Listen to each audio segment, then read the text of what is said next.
So last lesson we looked at a question like this, right? If I take this parabola here is going to be sideways, and its equation is going to be x is equal to y squared, okay? So last lesson we looked at, not areas bounded by our ideals, we looked at areas bounded by the x-axis. So that was saying, hey, we can find areas under a curve if we can look at these and we think about not taking actual shapes we can find. These are parabolas. I don't have a formula for the area of a parabola, right? So we tried to imagine these like slivers that we were cutting up, and we had a formula that allowed us to do that. We can do the same thing now with respect to the x-axis, right? So with respect to the y-axis, sorry. So we're going to be having areas bounded by the y-axis, and they're going to be looking at areas now in this direction, right? So have a think about what's going to change here.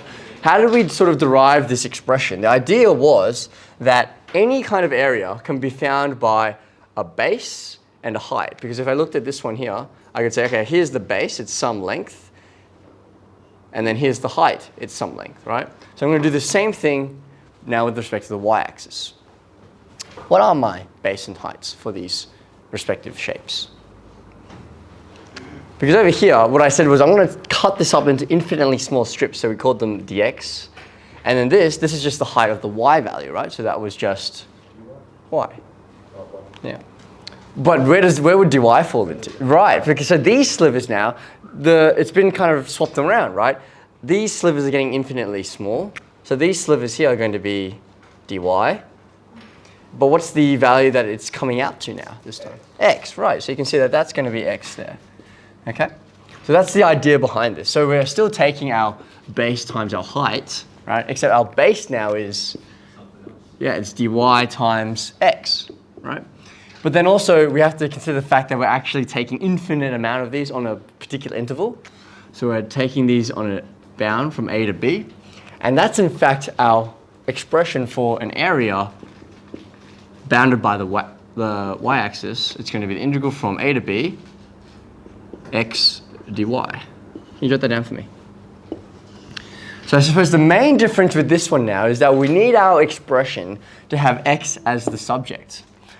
And just as a disclaimer, remember how I said that the area, it doesn't always give you the area, it's actually giving you the signed area, right? Because we got positive values when we're above the x-axis. In the same way over here, where are the positive x values? Which side of the graph are they?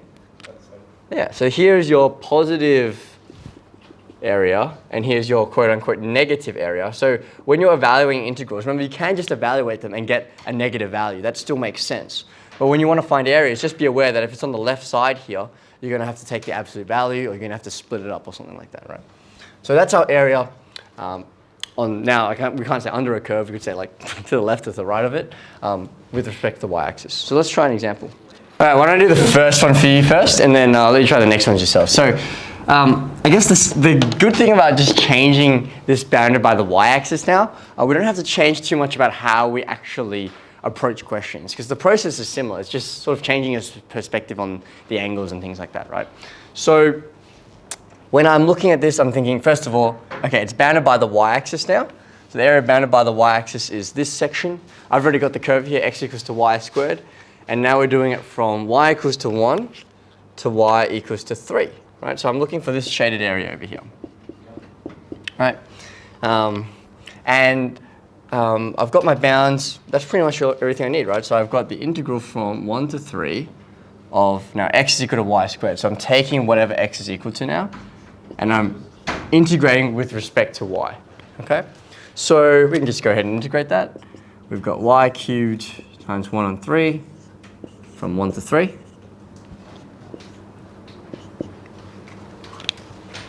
And then substitute in, right? So I've got 1 on 3 times 3 cubed minus 1 on 3 times 1 cubed. And then that should be my answer. Harry, answer for this one. Yeah, okay, you're the one who wrote it. Stop it to me, James. Oh, yeah. Are you stopping? Yeah, James, you're doing hot swap. What do we got? What's like 18 over 3? 26 and 3. Looks 18. But remember, when you're finding errors, just answer the question properly. 26 and 3 is a new, right. So, so therefore the area is 26 and 3 units squared. I remember units squared. I could write u squared, that's fine too, okay?